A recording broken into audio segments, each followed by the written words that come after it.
Hey yo, I am Harley Moon, and this is the On the Moon podcast. And I'm here today with my good friend Cameron. Cameron, welcome back on to the podcast. I don't know why I talked like that. I'm a fucking idiot. But we're here. We're gonna talk about some video games today, right? Yeah, absolutely. Yeah, thanks once again, Harley. Yeah. No, it's good to have you back on. You're one of my good fucking buds. So, it's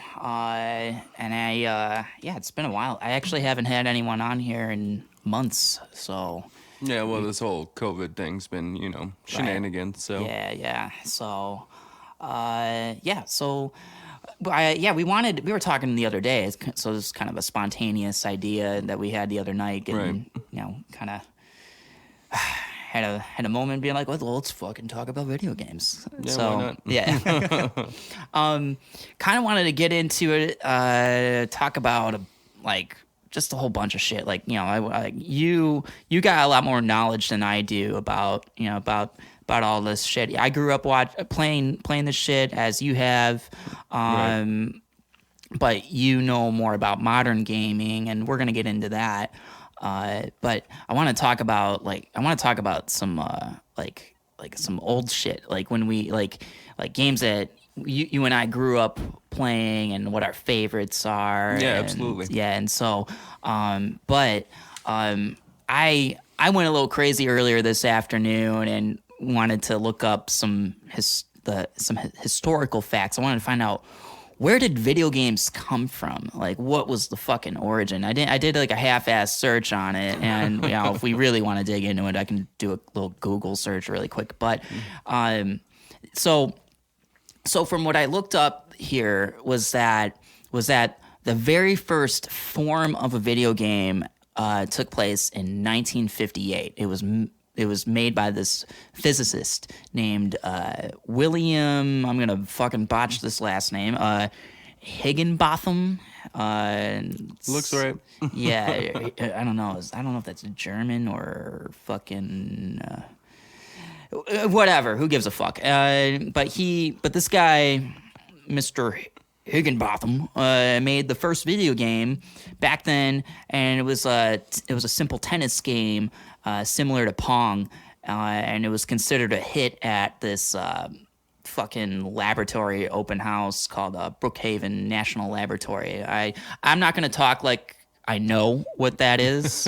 So all I know is that was the very first time anybody. Yeah, I mean, everyone knows about that. Yeah. But it was the very first time anybody got to see a video game like in person, or see it actually be a thing. And then I'm curious at the time what that actually looked like for right. them.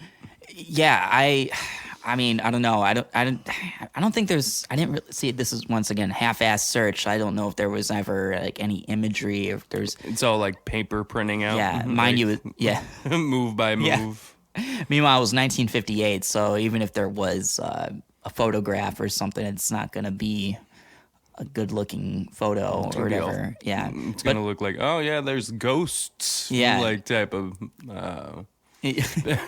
photo, like. Yeah, like that. I'm thinking of The Shining for some reason. But there was this physicist guy, William Higginbotham, whatever his name is, he doesn't get credited for the actual first video game to actually come out to the public to actually play and buy and all that. Well, I mean, that makes sense. That sounds like everything in history. Yeah. Since we're talking about that. Yeah. It actually belongs to a guy named Ralph Baer, or Bayer, Baer. Bear. Yeah, Baer. Bayer. Okay. He's considered the quote-unquote father of video games. He got the first video game patent in 1971. He had this idea of a game box, or otherwise he also known as a brown box, and it was licensed to Magnavox and went on sale, which became known as the Odyssey in 1972. What were the first games for that? Oh, let's see here. It was, maybe Pong was that? I think Pong was Pong like the original, like of the public. I think that was the first amongst the first of the first, or at least the first like really fucking known game or whatever. Wait, my phone's away from me, but I still have the link on there. But anyway, so but the Odyssey came out in 1972. It was the world's first video game system, and it was priced at $100 at the time, and Which was a lot back then. yeah. But this Ralph Baer guy wanted it to go for $19.95, and it sold 100,000 units in the first year, and then 300,000 by 1975. So 3 years later. Was that the first box that they were putting into arcade? Oh, see, that's a good question. Doesn't really say. It just seemed like what I was reading. It seemed like it was just like you could actually like, it was like the first one you could like personally buy. Right. Which arcades? I'm assuming. Well, I feel like we had arcades way before we had personal games at home. Oh shit! This is good. This is good. Because I feel like we didn't at the time know how to put it on something small enough and something right. What affordable enough at that time. So I feel like that had to be licensed out maybe to a company where it was an arcade. That's true. I think that's a good point. Because that was like arcades made bank back in the day. They still do today. They're making a comeback. If anything, they're combining them with bars and shit now. Oh so yeah, well that's the way to do it. Like to bring it back. Yeah. Well, it's a nostalgic thing too. So it's all people of around our age now that are grown up and been living life for a little bit that would like to go back and see that don't have time to have like a gaming rig at home. So yeah, I'm looking it up right now. Let's see here. I'm looking on Wikipedia. So here it says arcade games were first introduced in the early 1970s with Pong as the first commercially successful game. Arcade games use electronic or computerized circuitry, blah, blah, blah, blah, blah. We already know. Let's see. So it sounds like it was licensed and sold to gaming companies, otherwise known as arcades at that time. Yeah. Let's see. Okay, so looks like let's see, Galaxy Game, Computer Space, Atari released Pong in 1972. Oh shit! Oh yeah, and Space Invaders later came along in 1978. Oh yeah, that was the bomb. That was the game back then. I got a Space Invaders game on my phone. I just play all the time. Yeah. Oh yeah. So yeah, I mean, and then so anyway, okay. So I just wanted to really touch on the origins and really like okay, because like I didn't really know until today, being like okay, where did this all start? Like how did we actually get this like to be a thing, and now it's become this global sensation that's not going anywhere anytime soon. If anything, it's skyrocketing. Yeah. Especially with the whole COVID thing, like no one has any time. Right. They have all the time in the world, and finding a job right now is really hard. So, right. Unless you want to work in the grocery industry or fast food and stuff like that, and a lot of people are that are sitting back right now are more trained for other things that just are either limited or aren't open still. Right. Yeah. And so and then you heard about a couple months back with GameStop, their stock was going up. Like, oh man, it was like a whole Reddit thing. It was stock market on /r stock market bets. A bunch of people got together and was just like, "Fuck it, let's do this." Everyone invested a shit ton of money in GameStop because there was a bet with some. I vaguely know, but it was with some other competitor or something like that, and Wall Street Bets and everybody on there Mm-hmm. heard about it and was like, fuck them, watch this Yeah. type of thing, and just blew it Yeah, up. it was a nice big fuck you to how the stock market works, Oh, and yeah.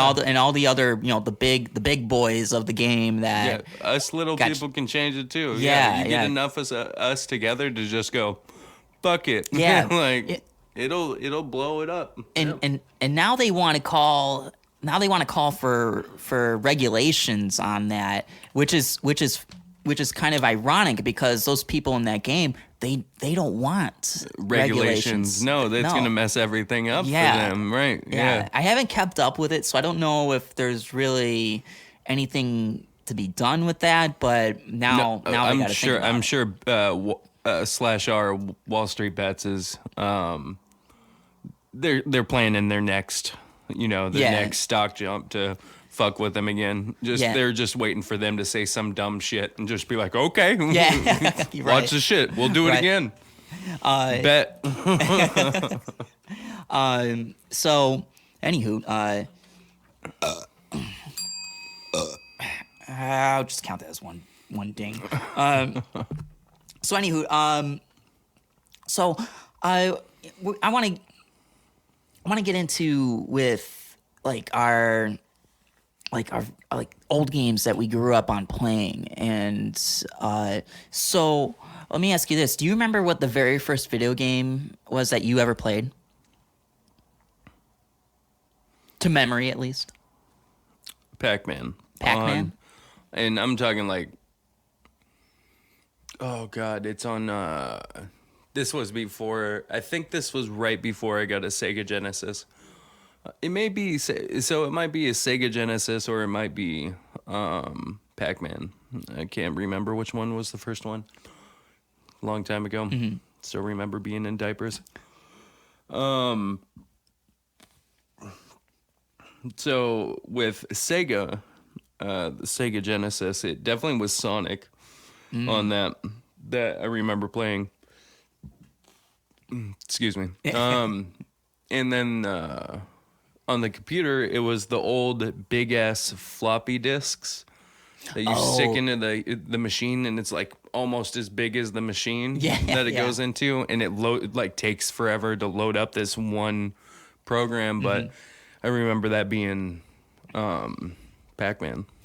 Yeah, there was laser discs too. Remember? I don't know if you remember those being a thing at all. There was mid '90s, or actually, wait a second. I might be getting confused. I don't know if it was a movie thing.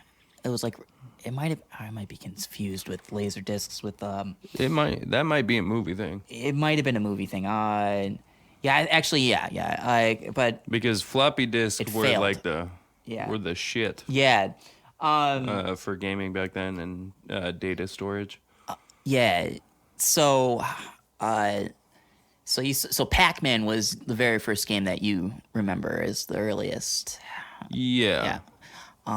Mine was probably it was a Mario game for sure. It was either God. It could have been. It's a toss up between 1 through 3. That was one of your first ones? Yeah. It was either the first one that had Duck Hunt. Do you remember Duck Hunt at all? Yeah. And so, but we had the gun too, like the Nintendo gun or whatever. Oh, yeah. So we had, yeah, shit, that I was the remember that. shit, man. Yeah. Oh so, my God. I remember. I think what it was that my brother's a few years older than me, and so he got into video games before I did, and so he had all the Mario games at the time, and so he had the first one that had Duck Hunt, and then Mario 2, and then 3. 3 is the one that stands out for me the most as far as a game I was actually able to complete and get through, and so. But yeah, I would have to say Mario was probably that was the beginning for me. Okay. Yeah. So, what was like what gaming consoles did you have that you were able to get your hands on as a kid? Growing up, I mean, it was I think it was a PS2 when I first started. Oh no, sorry. So I had a Sega Genesis when I was like little, like super little. That thing fucking disappeared. I have no idea what the fuck happened to it. But the next one was the Sega Dreamcast. Sega Dreamcast, I yeah. remember. Like, I still have that. Fucking love that. Sonic Adventures was like the big one on that for me, remembering, like, actually completing for, like, to completion, like, playing a game. But I had like Bass Hunter on there, or Oh, like yeah. the fishing one. I have like the fishing reel to Yeah. it and stuff. It was crazy. Oh, wait, there was an actual fishing reel? Yeah, they that had you to can plug have? in fishing reel. Really? Like, I didn't know that. Yep, I have that lying around somewhere. God knows if any of that shit still works, but Yeah. Yeah. I got it. Yeah. So, oh, Whoa. your phone. Yeah. So you had a Genesis and then you had a PS2, but then the Dreamcast came before the PS2, right? I think it did. Yeah. Yeah. Because I had all those growing up as well. Or I mean, I don't know. My brother was the one that really got all these though, and I mean, the crazy thing about the Sega Dreamcast is you don't hear too much about it because it was actually a failure for It Sega. was. Yeah, like but- it was one of their failure consoles. But I feel like everybody who I talk to has always had like, oh yeah, I remember playing on that or something like that. I think it was it's my personal favorite out of all the consoles I had growing up. Because it was just I loved all the games. Like, Sonic Adventure was one of my favorites. There were so many. I mean, there were some really good games on there, and it just didn't. Yeah, the only one that really stuck out for me was the Sonic Adventures one. Oh shit! Yeah. Well, I mean, the other ones were fun, but none of them were like I don't remember any of the names for them, and I'm sure I still have the discs too of the games for it.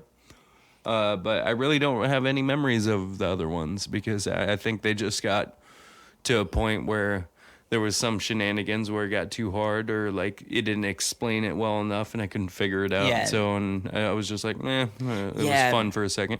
yeah. Yeah. To me, I think it was unfortunate that it didn't succeed. It could have been I think it could have been a great success if, yeah, I guess if things. My brother really broke it down to me last year, and I can't fucking remember for the life of me what he really explained it thoroughly how it just like the whole history. But yeah, it didn't work out. There was one thing we were talking about just a second ago with the bass fishing game and how you had the fishing reel.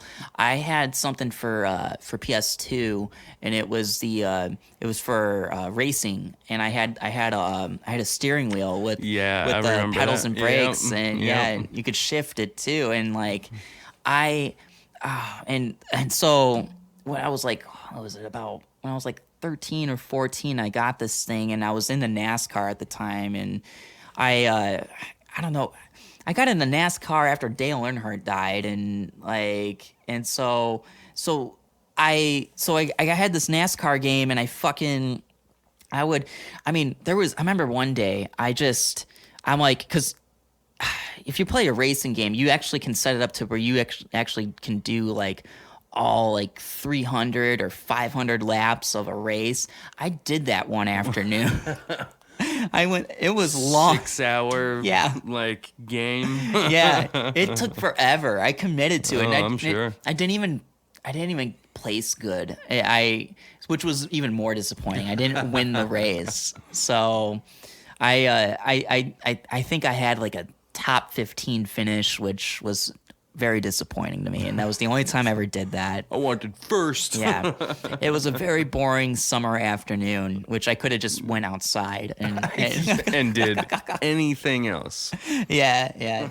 But I remember that, and it was really fun. I did it. I had other racing games too, but that was. But I remember that NASCAR one. It was like the simplest one for me to be successful in, Right. even though I just told you a story about how I failed. Yeah, so Need for Speed was my shit Oh, for yeah. for PlayStation. yeah. Oh shit. Did you ever play Gran Turismo? Never got into it. Pretty technical game. Yeah, my brother has gotten into it, and like I remember watching him play that, and I tried to, but it was a little beyond my skill set at that time. Yeah, it frustrated the hell out of me as a kid because my brother was very into cars, so he was able to like soup up a car the way he wanted it, and you could actually have classic cars, like classic muscle cars. I think it was in the second one where you could actually have that, and then and then modern day cars of that time, and so, but I would race him, but I would pick like a cool car and I would turn it to fucking like I guess like it's very sensitive, so like when you make a turn you fishtail or something, it was Yeah, just a yeah. pain in the ass. And I was so used to doing my NASCAR racing, and so which has a lot of grip and whatever and Right. forgiving, and so like the fishtail shit was just fucking like it was pain in the fucking ass. So Yeah, that was the fun thing about with Need for Speed, because it was never slowing down and taking a turn. It was always like slamming e-brake and then pumping the gas Yeah. and like drifting the corner yeah. and then nosing out of it. And so that was like that was the highlight of Yeah. that stuff, because I was rocking a Supra in that. And give me 1 second. Yeah. We'll be right back. Cameron's got to step out for just a moment, and we will return with more video game talk. Round 2, fight. Okay, we are back, and I wanted to get into top 5 games, like favorites of ours, like personal favorites. Oh, Jesus. Yeah, I'll go first. Yeah, Because I know I mentioned it earlier before we got started, and I'm sure it can be a tough one to kind of answer. It's kind of like how I am with music. What's your favorite? Like top 5 favorite songs of all time. I wouldn't be able to fucking tell you. I could tell you like what at the moment what my favorite song is or something. So are we talking about like classic, like stuff we grew up on, top 5? Anything. For me, it's probably going to be, well, mine are actually mostly older games because I haven't owned a gaming console in quite some time. I'm really wanting to get one though at some point. Okay. But I'll let you know. I'll throw in what my favorites are, and then you could thank you. Thank you for doing that. And then then you can chime in. It doesn't matter, old or new, just whatever your favorites are. So so I do have some honorable mentions because I really was thinking about this earlier. So okay, so in no particular order, starting with my top 5 are WWF No Mercy for N64.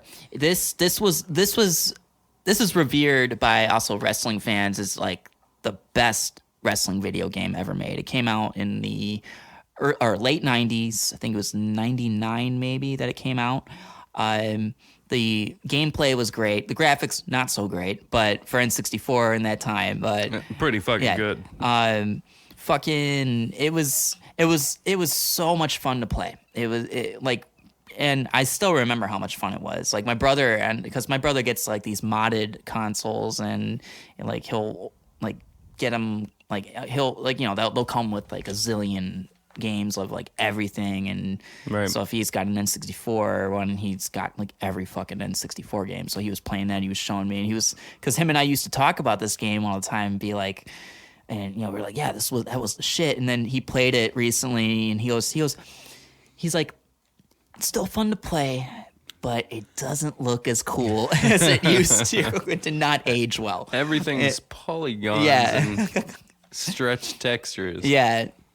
Okay, next is Sonic Adventure for Yep. Dreamcast. Definitely one of my favorite. Yeah, that was probably, and it's probably my favorite Sonic game too. Yeah. It was just amazing. I think it would still hold up.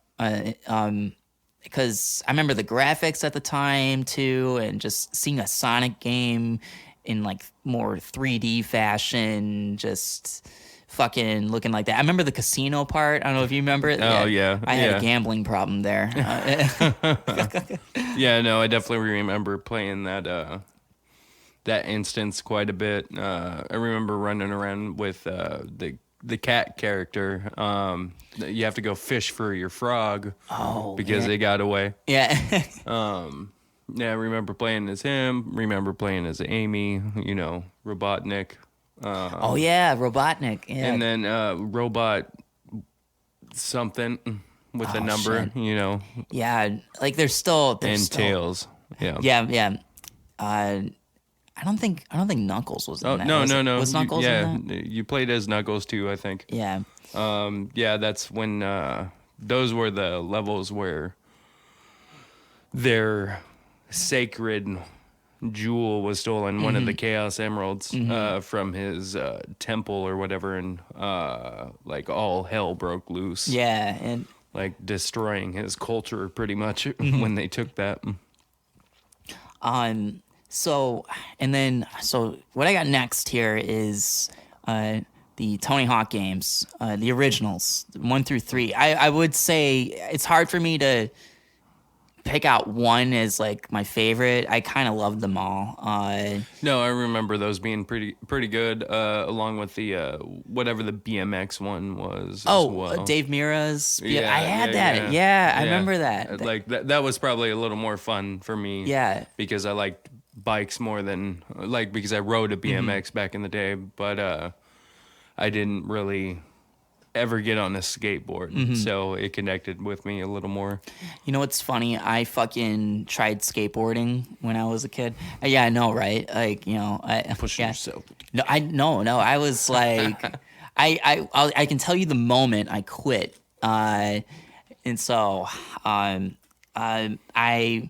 so if you got cerebral palsy and you're trying to fucking skateboard, odds are it ain't gonna work out. It's a major balance issue. Yeah, a little bit. So, I mean, I was no stranger to falling and getting scraped up and shit. That wasn't like what bugged me. But there was a moment where which was such a shame because it was a breakthrough moment I had where it was just to go down the fucking driveway and just make it down the driveway without eating shit. And so I had this neighbor. He was pretty good at skateboarding. He was a couple of years older than me, and so he taught me all the things I needed to do in order to just get down the fucking driveway safely. And so I fucked it up a few times, and then the one time I actually had it, he got in the middle of the street, blocking my way, and I was at first like I remember just thinking like, what are you doing? I was like, this is it, like I'm gonna actually do it this time. But he actually tackled me because he was blocking a fucking Cadillac from hitting me. So it would have actually been perfect timing for me to get hit by a Cadillac had he not done that. So but That'd be the perfect time to be like, I'm fucking crippled now because of you. what did you do to me? You hit me with your car, now I have cerebral palsy. Oh man. So Would have been the perfect lawsuit. yeah, I quit skateboarding after that. But anyway, point being with Tony Hawk games, Yeah. it also not only these games were really fun. X Games at the time was like really fucking like a huge thing. It was the soundtrack on these games were by far, in my opinion, the best. Oh yeah, they were And, pretty legit. They had some decent music on them. yeah, Tony Hawk was hands on with picking out like the music, and so games like Tony Hawk and Dave Mira's Pro BMX, they were kind of pivotal for me with getting into punk rock, and just kind of made me more interested in getting into all that kind of music that was on those soundtracks. Oh, so it definitely was like a marker for you and your music. Yeah, and it where helped. you kind of went for it. Yeah, it kind of because it just made me want to get into music a little bit more and like start listening to it, and then push comes to shove, I want to start playing music. So I think Tony Hawk was just actually like those games were just they were actually a bigger influence on me than I maybe even realized too. Right. So as a musician, so yeah, so those games I can only say I'm just gonna say one through three, just a great trilogy of skateboarding games. And then let's see here. Next on here, I'll skip. I got one recent game for myself, but I'll go before that one. I'm gonna say Mario 64 for N64. Yeah. That game, one of the best Mario games like ever, dude. Yeah. It was pivotal for Mario at Yeah. the time. Yeah. Yeah, that was the first game I got for N64. And yeah, just super fucking fun, dude. I mean, we can say Mario Kart on there too. I mean, it's one of those classic Yeah, games. Mario Kart Yeah. definitely was one of the big ones as well. But Mario 64, and that's like a hard to find game to purchase now, from what I understand. Oh, for 64? Yeah, like if you're looking for it now, For the it's 64 expensive. though. Oh yeah. Well, Yeah. it's all legacy consoles Yeah. now, like it's no longer produced. The ones that are in good condition are worth something, Son of a bitch, I fucking didn't even realize that there was another game too, 007 GoldenEye.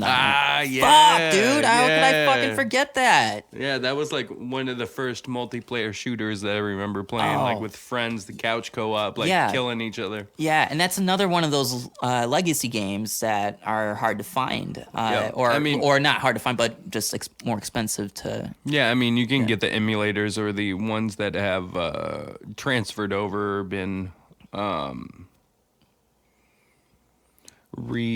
redesigned and updated for like the computer or newer consoles, but to find it for like N64 stuff like that, and to find games like that are Yeah, actually meant for those consoles are definitely going to be a little more expensive. Like trying to buy one of those old good consoles, they're definitely like more than some of the new consoles out here, yeah, like yeah. just coming out, because it's a collectible. It's a classic. Yeah. It's an interesting thing about vintage gaming. There's now just this demand for it all over again, and it's just everyone who was a kid back then that are now in their like even like in their, like whatever in their 30s or something. They it's a good thing for for them to obtain and whatever. And but I remember how did I not write that one down? Oh shit. Oh well. But then so then my other one was so I had to throw in one modern game, and or recent game would be Rocket League. And Rocket League is like it's just like a It's like it's soccer with RC cars. yeah, pretty much. Yeah. with just extremely extremely colorful lighting going on and Yeah. shit. It's like that was one of my that's still like if I will get that game again as soon as like whatever I buy. So like whatever my next console is that I own. My honorable mentions, I gotta mention Jet Grind Radio, Dreamcast. Once again, I love Dreamcast. Jet Grind Radio is a classic for me and one of my favorites. Just because it was the only game that I've ever played, and still to this day, I haven't seen a good remake or another game that captures that same fun that game had for rollerblading and tagging with Yeah. spray paint. Yeah, it was an interesting looking game, and the graphics were really, I mean, for like that time. Yeah, they were super like colorful and just kind of out there. Yeah, it was very smooth. I remember. Yeah. I just remember the graphics being very smooth, and it was fucking. In a way, it seemed like it was ahead of its time, and that was like one of those things where I was hoping Sega Dreamcast would have succeeded and would have been able to, have more Kind of games out, out, yeah. and that kind of like just have it be that fucking good looking. And so, I don't know, whatever. So, and then I don't know, I'll mention a couple more here, and I won't go through all of these, but Call of Duty Black Ops 2. I was mentioning the maps of Nuketown, and there was also I was also telling you earlier about the Vegas map, and Yeah, there's whatever. a Vegas one. There's a jungle one as well. Oh, yeah, that, yeah. Yeah, me and my brother destroyed that on the PlayStation. Him and me were monsters. Yeah. Back then, there was really no one that could compete with us when we were in the lobby, because him and me would roll around as a 2-man team in deathmatch and find the spot. What's the spot that's most traveled? Like, who's gonna cut through here the most? All right, cool. Set up your claymores. You watch that door. I'll watch this door. Yeah. We have it on lock. Good strategy, Yep. right? Yeah. Strategy is key in those games, and I try. Like, I'm not good at it. I just I would like to think that I got logic in it, but there's so many good players out there that just doesn't matter what I do, man. They'll find me and kill me. Well, I mean, you got people who are still like, that's the reason why I was so good at it, is I was like living with my parents at the time, and like kind of did school like when I felt like doing it, and so there was a lot of hours not going outside and just sitting there and getting good and playing a game over and over again, and realizing where people sat and what they did and the ways they traveled the most. That's what me and my brother got really good at, is figuring that out and then sitting down in those spots and holding it down. So that's what him and me still try to do to this day when we have time. But, life's a fucking thing, and work and all that. So we don't get to have as much time, so we're not as good as we once were playing those type of games. Well, no judgment from me. Yeah, like, so what, like in Call of Duty, was sniping ever a thing for you in there, or were you very mobile and just very mobile, move around. We were more of the like, meta wasn't like, I guess it was a thing, but it wasn't a term back then. But it was the best assault rifles with the good attachments with the right setup for camping a room. We never used tack inserts because that took up, I think, the claymore, and we wanted those instead. Because him and me had each other's back, and usually, like, we got so good at the point where it was like, we kill everybody, we get all our kill streaks, we run our kill streaks, we run out of ammo, and then we just roll out with our pistol and then just kill people until somebody kills us to refresh our ammo, run back to the same spot, and then do it again. So, yeah, sniper really wasn't that good. We didn't care for like how the scopes worked and like how it was like a quick scope, like fucking 360, blah blah blah back then. Like, so him and me didn't care about that too much. We usually ran trains on those people anyways, because we were drop shotters, which, if anybody knows what that is listening to us, I'm like, fuck you, like, because it is garbage when you do that.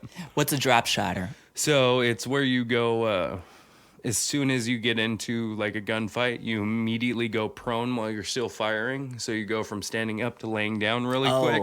So you minimize the hitbox chance of them getting you. So, or you go into crouch really quick and then take them out. That was a good strategy, especially for the ones who were sniping all the time. So that's one of the counters that him and me had against the people who were running around with snipers, is because they're trained themselves to like aim where the head is, so they just have to snap left or right instead of like up and down and all this. Because they know where we're gonna be at a standing position, but usually we'll drop down. Oh yeah. And most of the snipers are bolt action. So then within that reload before they can shoot again, we drop them. So so I gotta, yeah. So what were you, as far as like rankings, like how far, like were you able to get high up in the rankings? And forgot, is it based on? Are you talking about like prestiging? Like, yeah. Him and me never, like, I think him and me prestiged once. Just for the fact of like, that's just like a flex to other people, and it just means like, I've started over this many times and I've completed this many times. And him and me didn't see the like look at our profile, look at our kill death ratio. Like, I don't need the flex of prestiging for it. Well, because you have to unlock everything again. Yeah. When you do that, which is a nice challenge and stuff. But him and me were in there to be, the best. Him and me played against each other. We didn't play against the other team. I mean, we worked cooperatively on the same team to destroy the other team. Yeah. But him and me fought for first and second place on our team. Like that was the goal. That was like our goal. Who's going to be on top this time, But it was so that was just more friendly competition. Absolutely. But you were about teamwork. Yeah. Yeah, they're not all like that though. No, they're not. They fucking stole my kill, bro. Yeah, there's a lot all of the flaming shit talking that goes on in all those Oh games. no, that's the best part, is because when the game's over, both teams can hear each other.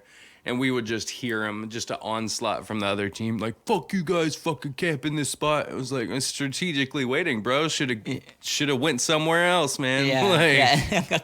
You're the one who fucked up and kept coming through the same way. You know what, usually there's like typical shit that they like, you fucking suck. You guys just fucking suck, dude. Yeah. You fucking suck. You fucking garbage. Trash. It's all trash. Yeah, that's why we have like triple your score, right? All right, cool, man. Have a good night. That wasn't my fault, Like, It's fucking lag. My controller doesn't work. It fucking came unplugged for a second.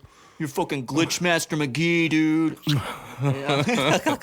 It's out in the open when I killed you. The 13 times that you kept rolling the same fucking way, man. Like, that was your own goddamn fault. I had friends that bitched all the time, and just I would watch them do it, and just So, they get so mad too. Oh my god, it was so much fun to watch. Sometimes. Oh, it's legit. Yeah. So. I mean, me and my brother were really good because we put so many hours into it that we were jack of all trades with most of the assault rifles. So like what would end up happening is, instead of running out and getting killing ourselves, we would try and find somebody that recently died before the gun disappeared. We would grab their gun and then run back to our spot, and so we didn't have to sacrifice a death in the game to get another weapon. Sometimes we're like, fuck, this gun's garbage, but we're still like killing it with it, and it's like,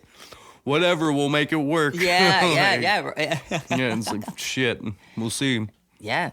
Well, I think it plays a test on your skill level. Oh shit. But okay, so there was one thing when we were talking about rankings just a second ago. You were saying it was more of like a flex. Yeah. There's okay, but today with how things are today, I think this is a good segue getting into modern gaming with Twitch streamers and Oh, we're talking about like competitive gaming. yeah, now. yeah. Just for a Okay. minute here, we can Yeah, absolutely. So I'm just what I was trying to say is like say like for example, I'll say like the most mainstream person out there, Ninja, or I don't really know much about the guy. I just know that he's known for gaming and Well, that's just one guy. I mean, we got teams out there. We got oh my god, the only one I can think of is Cloud9. Cloud9's a full gaming team. There's a lot out there. They're all slipping my mind right now, but yeah, no, there's MLG, so Major League Gaming, and like that's come a long way, and that's made a lot in the last few years. A lot of segue into being an actual like sport, like a electronic sport.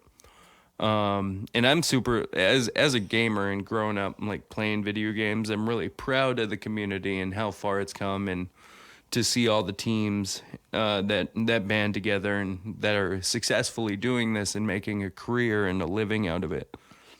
Because there's certain games that are based out of being competitive. So there's like Counter-Strike Global Offense, and then there's League of Legends. Those are both like prime competitive games. They're based around just being competitive. I mean, you have your normal team deathmatch. You have like arms race. You have a color demolition, casual in CS:GO, and those are all like normal things where you can play and just kind of have fun and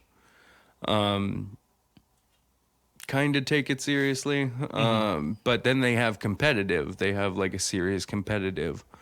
League of Legends has kind of the same thing where it has just standard gaming, game, where you join with other people, you call your lane, select your champion, so on and so forth, you play. But then they have ranked. So those two games are very good examples of where competing in games has come to.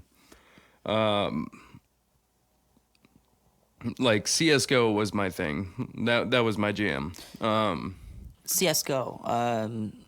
Counter-Strike. Okay. Yeah. So it's just known as CS:GO in the gaming community. Okay. It's Counter-Strike Global Offense.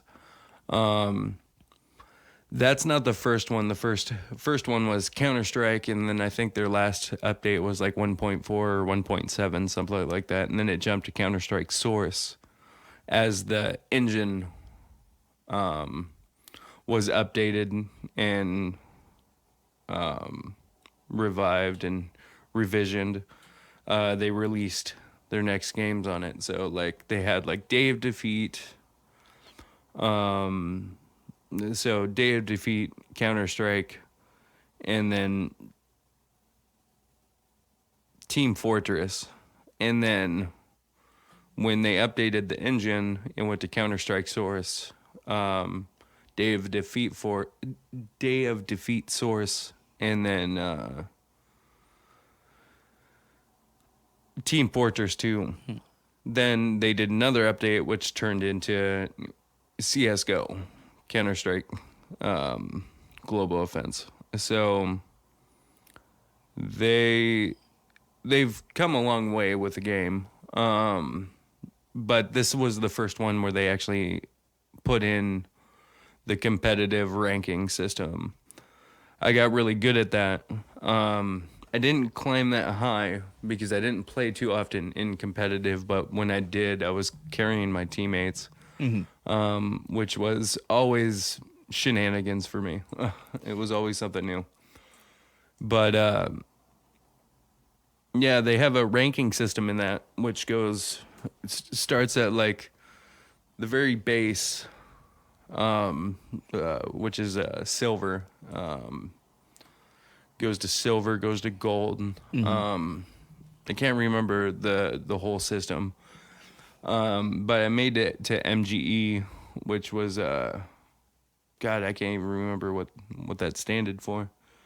But I went up to that. But I was playing with global elites at the time, which are the maxed out rank, the highest you can go.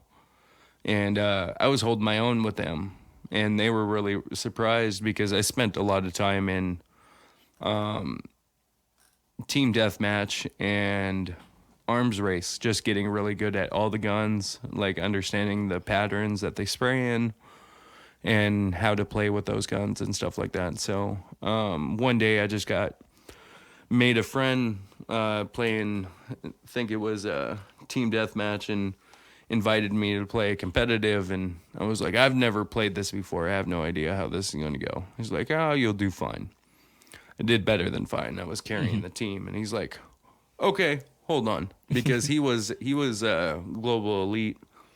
But to force a match, you have to have 5 people, because they have like a limiter of, you can only be like 2 ranks separate from each other to play, unless you have a full team. If you have a full team, it will just automatically go. It'll put you into a match. And I think it just rounds it up to what everybody's rank is, and just does like the medium that's in that. So then he pulled me into a game with all global elites, and I was like super nervous. I was like, oh my God, and here we go. Is this also an MLG game? Yes, absolutely. Yeah. This is where I know most of the teams from, is like Cloud9 and stuff like that. Okay, all right. I've watched the streams and stuff before for CS:GO. That was like one of the big ones that I watched, because it was always interesting watching how perfect these people played, and how on point everybody was playing together, and how cohesive some of these teams were, and where they could throw a grenade to get it land to here, they bounce it off this spot and this spot, or you throw right here and a smoke grenade will land here, giving you the perfect coverage when you get there. Or the flashbangs, like throwing it and hitting certain angles because of how the physics system works in that game. Bounce it right there, and you have a blind enemy team that you can roll in and just level, and I've seen it before. And it's amazing to watch. I think you would agree with me on this when I say that. I think it's like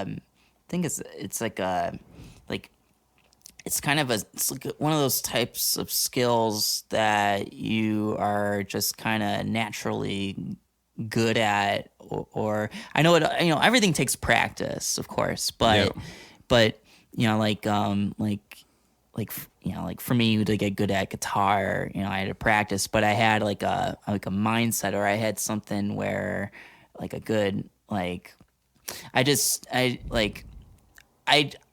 for me, I just had a feeling, I knew that I was going to be able to go do things with that. Yeah. And, but for video gaming, cause another thing too, is that now it's turned into such a mainstream phenomenon that there's money involved in that too. And oh yeah, there's a lot of money to be had in that. Yeah. Would you be able to know offhand like how much money someone can, or a team could win, or? Jesus, I think. Was it Intel? I want to say it was Intel a couple years ago had a pool that was like $1 million for the team that could place in their MLG, and I think it was Counter-Strike too. Damn. So it's like the best team out of the best teams, like that were and they all competed, and I couldn't tell you who won, but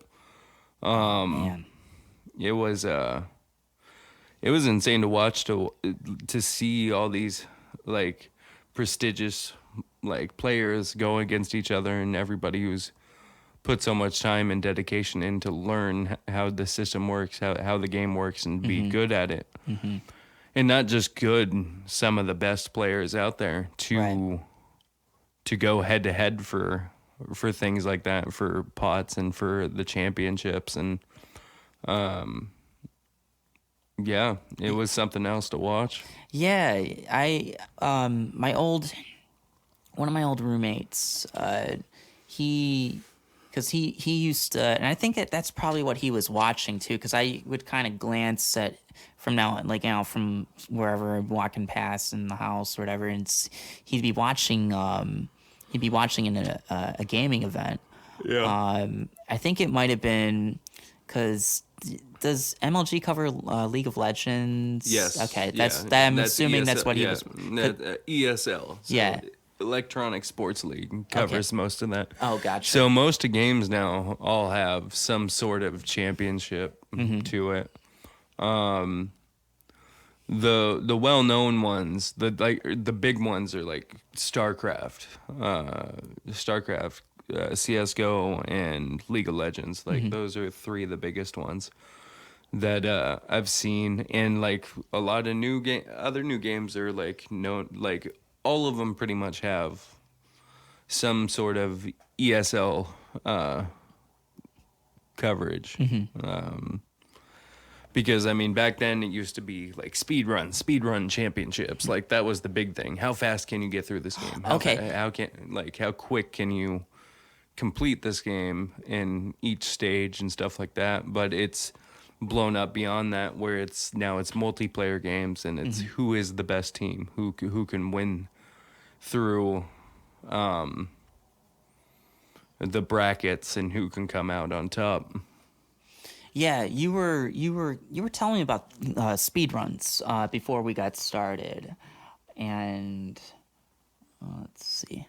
Hold on here. Shit. Hold on. Gotta pause for a moment here. We'll be right back. Okay, we're back, and Cameron, you were gonna talk to me about what speed runs are. If you wanna give me the scoop on what that is exactly, and our viewers, our listeners, viewers. So, speedrun initially was full 100% speed runs are going through the game as quick as possible, and also collecting all the hidden stuff and all the collectibles along with that as quickly as you can. Without exploiting the game too much. Then you have your partial percents, which watching those is something else, is watching them with the physics engine that the game has, watching them like run up against a wall and use this item or something, and it glitches out the hitboxes to force you outside of the map. So then you can beeline it instead of going through the whole map. You can go outside the map and complete the game even quicker than was intended. So there's a lot of really good ones out there. Doom is a good one. If you watch the 100% speed run world record that's sitting out there right now, it's about an hour and a half, 2.5 hours, something like that. And he goes through everything. The whole game. The whole game, quick as possible.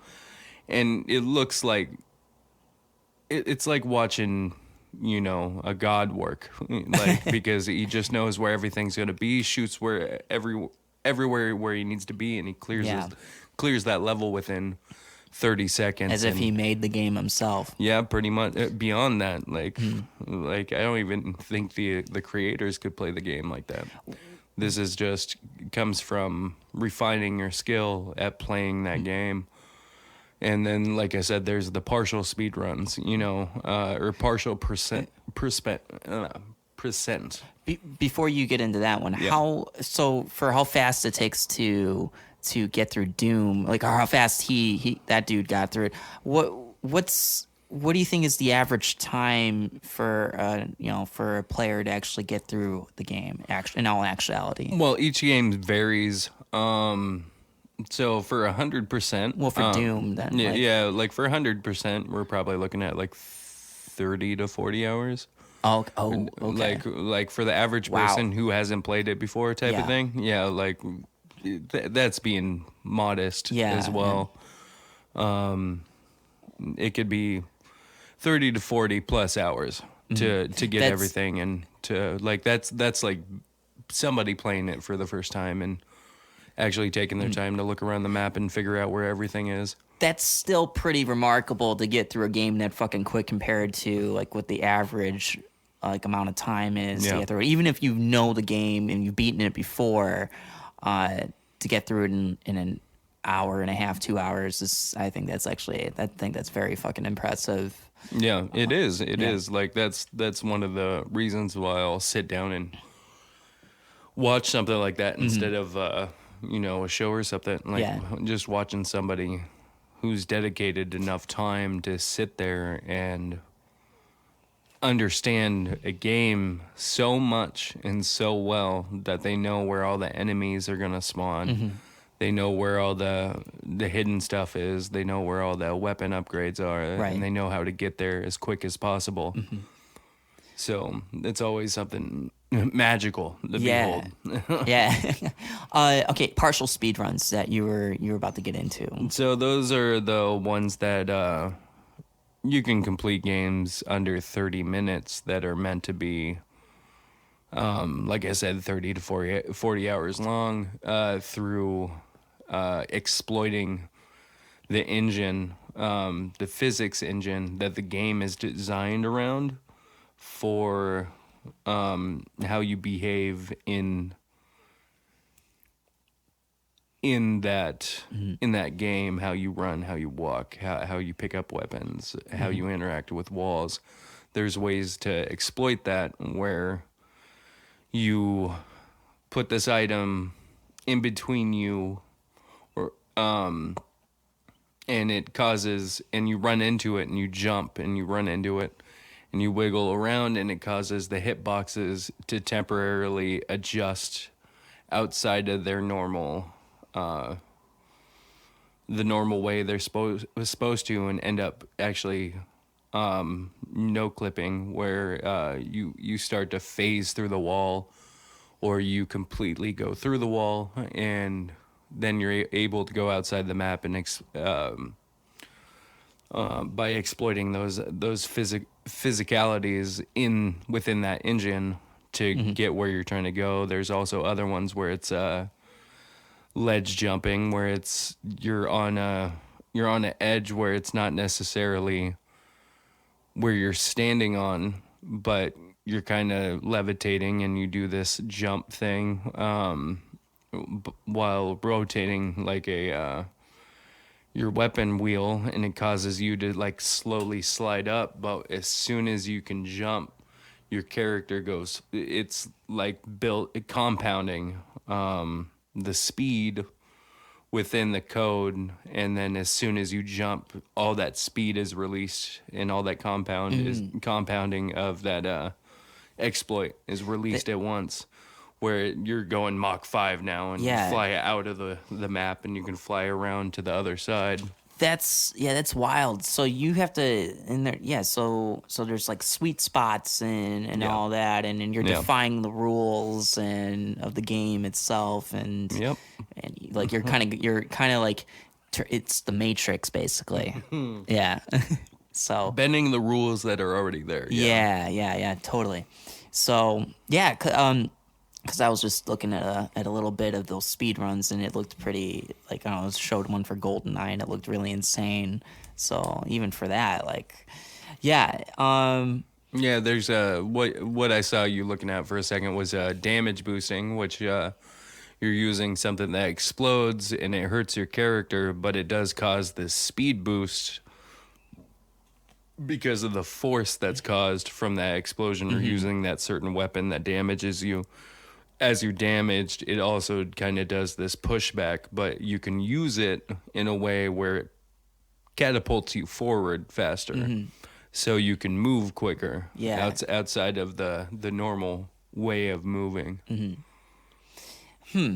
Yeah, yeah, shit. I mean, God, I wouldn't even, for me, like not knowing dick or whatever,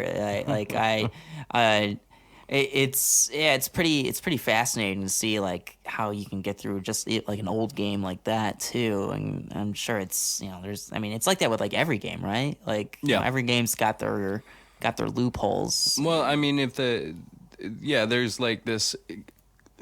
I wouldn't call them a cult following, but there's a group of people who, and it's speedrunners, it's exploiters, whatever you want to call them, and I know that may be offensive to them, but it's the people who sit there and actually, they literally spend all their time in a game where I'm going to do some weird stuff where I take this item and I'm going to go press against this wall. I'm going to jump around. I'm going to keep doing it around the whole map. There's found like a weak spot within the hitbox of the wall where it does this thing and it kind of freaks out, and then I'm through the wall. Boom. Like there's people that kind of dedicate their time into finding things like that, which is very interesting to watch it come all together when it comes through speed runs and people finding just silly things to use for stuff like that. Are these things at all like in this world, like in the gaming world, is it at all ever like controversial? Like For competitive, when it's like player versus player, yes, it's highly it's frowned upon, and you can be banned. You can be banned out of a tournament or disqualified for using certain methods that are like that, because we're all playing by the same rules, and we want it to be fair within playing against each other. And like I said, that's why they have to come back to the speedrun part of it. That's why there's partial percents and 100%. 100% you're not allowed to do any of those glitches or anything like that. You have to play the game fully how it is. That makes sense. And then there's certain percents that are like, you can use these certain types of glitches within these boundaries, but you can't do these ones. Or there's like no percent, where it's use all the glitches you want that are within the system without using a third party program to figure it out, which at that point is hacking. That's a whole nother thing. But yeah, no, there was a team that was disqualified a few years ago playing PUBG, where he was sitting in the corner of a room and he kept leaning left and right, and you could glitch in through the wall and see through the wall. And he was doing that, and he got flagged and disqualified for doing that because he was cheating to see where the other team was. And he said he didn't know, but he did it like more than 2 times to see where they were during this competition, and they flagged him and disqualified him for it. So shit! So he got caught red-handed. Yeah, and he mic'd up and everything. Like everything was. Well, no, it was MLG. Like it was right. like, Okay. it was recorded. Like this was a tournament. Oh like, shit!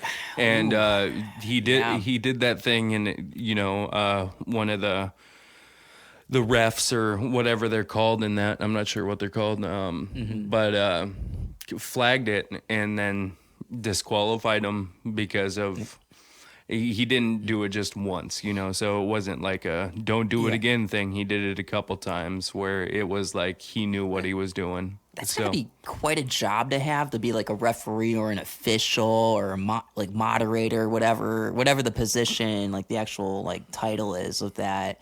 You gotta probably a moderator. Yeah. Now that I think about it, there's gotta be a rule book then. If there's like some type of officiating going on during these competitions. Well, they're very vague. It's like no exploitations of the map, no known exploitations. Don't do anything that's going to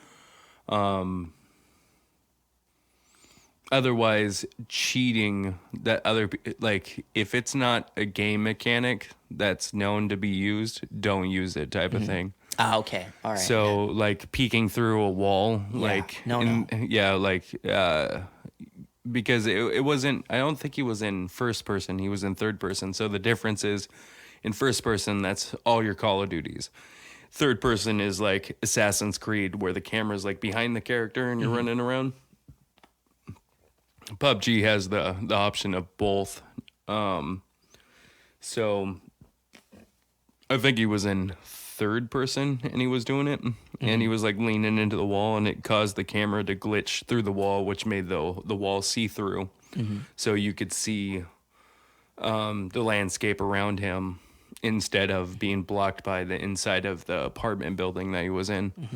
So, and he did it a couple times, like I said. So the officials flagged him and disqualified him for being a bitch.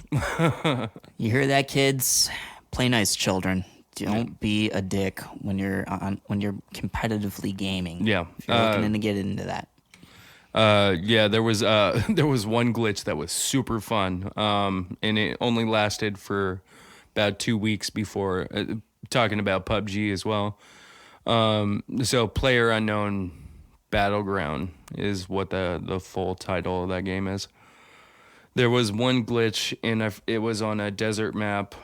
You drop down, and it's an apartment complex that goes up about 4 or 5 stories or something like that. But on the first stairwell, when you run up the first stairs, right there on the landing before you get to the second story, you could crouch down and phase through the wall. Like that was just because they added the building in as a new one. The texture was there, so it looked like there was a wall, but physically there wasn't. Oh. So for the bullets there were, so you couldn't shoot through the wall, but you could literally phase and peek through the wall and shoot other people through that wall. So me and a friend were assholes, because he'd run out with like just a pistol and fire at people and be like, "Ah," and then run back in. And I'm literally sitting, and all that's peeking through is like the barrel of my gun, so the bullets will go through the wall, but I can see through it, and they'd roll in and just pepper them and down all of them. Oh, man. And they couldn't shoot me back because the wall was literally like a shield for me, because it would block bullets, but you could walk through it. So I was gonna say it's like a hologram / shield. Yeah. Yeah. It's a shield you could walk through, basically. Yeah. Oh, Yeah. fuck, man. And then they finally fixed it. Yeah. But during that time, it's fun to find little things like that, and just not in a competitive way, but in a playful way, just kind of be an asshole and exploit something like that for a minute while it's, broken. Oh shit! Like, speaking of walls, I remember you were telling me something, and you were about because you recently got a VR virtual reality headset. Yes, sir. Yep. Tell me about this. Tell me like what it is that you got exactly.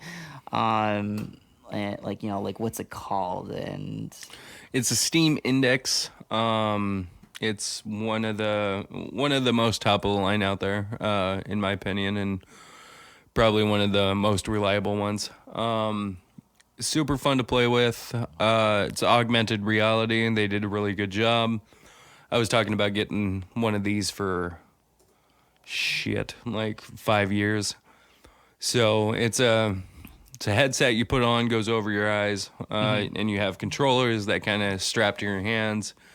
And as you move your hands in game, your hands will move too. So it's one of the more advanced controllers out there that kind of detect how your hands move. And you can, in the game that I'm playing, which is Half-Life Alyx,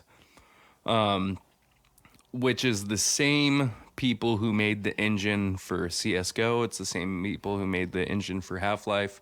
It's Valve. Valve has been a huge part of my gaming life. Valve has their physics engine is probably one of the best ones out there for interacting with the environment. So it's augmented reality. So as you turn your head in game, your head turns too, and you can see it's like it puts you into that game. It puts you into the actual game engine, and they've done an excellent job with it and how it looks and how it feels.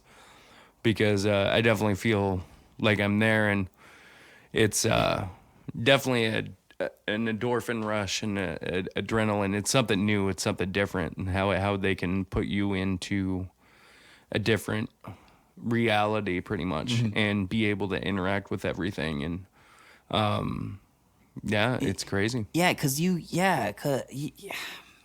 were. This is one of the things that we were talking about the other night, and cause it was, I think it's fucking wild that, like, cause like you were saying that when you put that on, you feel like you're fucking like You're there. you're in Yeah. there. Yeah. So, and I remember one thing I was asking you, or like, the other day was, because you said you got to move around, and you said that you could set it up to where, like, you make sure you don't get, like, run into a wall or something, like a real one. Yeah. So the nice thing about it is when you're setting it up and doing all that stuff, you go through the setup, which is like installing, but it's like, okay, place your controllers on the ground. Okay, you place them on the ground. You wait a second, and then it's like it does this bar, like loading bar, and then it's like, all right, cool, pick them up. You pick them up, you go over there, click next. It's like, all right, cool. Now find the middle of your room and point and pull the trigger of one of them. And you do that. And it's basically setting up the spatial awareness for the headset and for the boxes that are the detectors, basically, the two boxes that you set up with it, where you are in the room and where the middle of it is. And then the next one's going to be, okay, now outline your room. You hold the trigger, you literally go and make an outline of where your walls are. So I set them up just a little before my desk, and a little before the wall, and a little before the this table in the back. And by doing that, it like gives you like a green arrow, and it's like, all right, perfect, the space is big enough. And then you do next. And then while you're in game, if you lean too close to the wall, or you move, like physically, like move too close to a wall, it'll do this grid pattern, and it'll show you where all your walls are, and it lets you know that you're too close to your boundary. Damn. That you set up. That's fucking awesome. So how big is the room that you're in that when you play? So it's like a 5x5. Okay. Like a 6x5 ish room, because I'm in the living room, so it gives me a nice space for it. But usually I'm sitting down or I'm standing in place, and I'll just move around when I'm in combat type of thing or fighting something, because I'll back up if it's like zombies, or if I'm I call them zombies, they're fucking head crab walker things. Or when I'm fighting the combine, which are soldiers with weapons. So I'll like because there's two functions. You can move forward with the stick, or you can set it up to teleport. So it'll do this dotted line, and it'll show you where your feet go. And that's how I have it set up. So motion sickness doesn't happen. Yeah. Dude, that sounds so fucking badass. It's gotta be fucking, It's insane. It's gotta be amazing. Yeah. It's crazy. Yeah.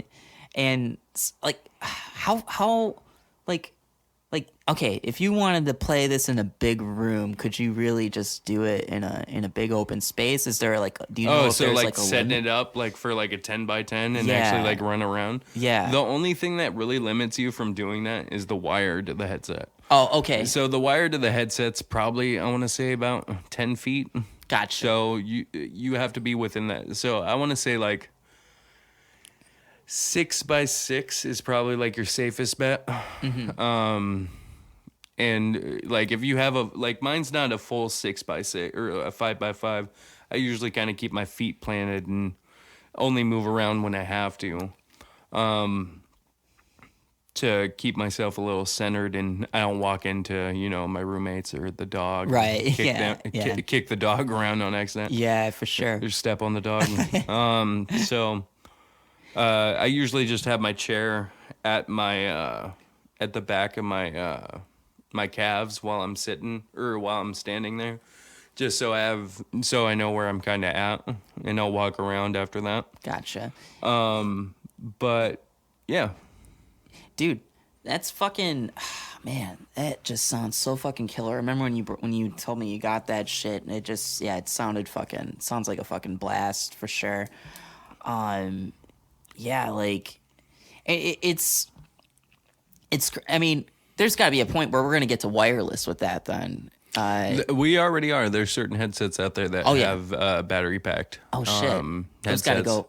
Sorry, those got to go for like more expensive then, right? Yeah, I think it's the. Don't get me wrong, but I think it's the Oculus Pro or it's the HTC Vive Pro that have the battery pack. I'm hoping that Steam gets there at some point, so you have a little more freedom. I know it's probably a little harder for it, and so. Yeah, so. It's looking like which one did you look up? This is HTC right here. Oh, is that the Pro? Pro Eye virtual reality. It's a HTC Vive. Yeah, that's the one that has the battery pack. Okay, so that's going for $1,549. Yeah, so that's because it's probably the wireless setup. So everything's wireless, and you can move around as freely as you want. Oh, okay. And I think the HTC Vive or the Oculus has ankle sensors, so you can actually kick in game too. Oh, okay. So mine doesn't have that. Shit, man. So like, it's kind of crazy. That's actually why I really wanted to talk about that one last, because of how we started talking about the beginning of video games to where we are now. For you to be able to own something like that just in having your living room. It's crazy to have something like that can put you literally into the world. Like, I mean, they have Fallout VR. They have Skyrim VR. Oh my God. Like you can actually be in those games and playing those ones that some of us know on the computer as in augmented reality and actually kind of be there. So it's something different, man. Damn, man, that's how far we've come and how far we got to go with all that too, because this is going to be nothing in a few years from now too. Like, I'm sure it's going to be like a smaller headset or more like it's going to be like we're going to be in a suit, like in a suit, in a VR suit. The future's fucking here. It started, so we're here. Back to the Future 2 is right now. Okay, so we're gonna close this out, but before we sign off here, I did get a chance to ask you on what your top favorite games are. So tell me what yours are, current, old, whatever. You tell me. So top favorite 2 only because one's getting a remake, a redesign, but it's a classic that me and my brother grew up on, and the one that I'm currently playing. So Diablo 2 was the shit and spent so many hours in it, and it's a top-down RPG where you were a warrior or a sorceress or a magic user or druid and zombie Amazon, and you use your skills to defend Sanctuary from the evil that lurks, So Diablo, Mephisto, Baal, like some of the known demons out there, or devils. You fight against those and their minions and level up your character and get better armor and stuff. That's one of the classic ones out there. But they're getting it's getting a re-release. Better graphics, some quality of life changes, and that should be like around the end of the year, and me and my brother are gonna fucking destroy it again. Like I'm excited to get back into it. What's that one coming out for? PC, so PC? Computer, yeah. Gotcha. and that's what we originally played it on as well. Then the newest one that I'm playing is Half-Life Alyx on the VR. Yeah. So, like I said, Valve did a really good job with their physics engine. It's probably one of the best out there right now. I know there's a lot of people that are like close second, close third type of thing, but Valve is just on top of their shit with how their interaction with the environment and the items around you are. That's your number one? Yeah. Damn, dude, I'm gonna have to come by and fucking play this shit sometime. Absolutely, bro. As soon as it's safe, you know, and all Yeah, that. as soon as this COVID thing's done, yeah, absolutely. Yeah, definitely. I would definitely love to come by and fucking see what that shit's all about. It sounds fucking amazing. Absolutely. So, yeah. All right, Cameron, thanks for coming by here and doing this. It's been really fun to talk video games with you. Yeah, absolutely. You definitely have dropped some knowledge on me, and I hope my listeners were able to be educated on this too. And if they don't know shit like me, and so we'll do a part 2 sometime if you. Absolutely. Yeah, so we should. Yeah, we'll dive further into this, and so so we'll I guess we'll leave it at that then. So, all right, well, I am Harley Moon. This was Cameron, and this has been the On the Moon podcast.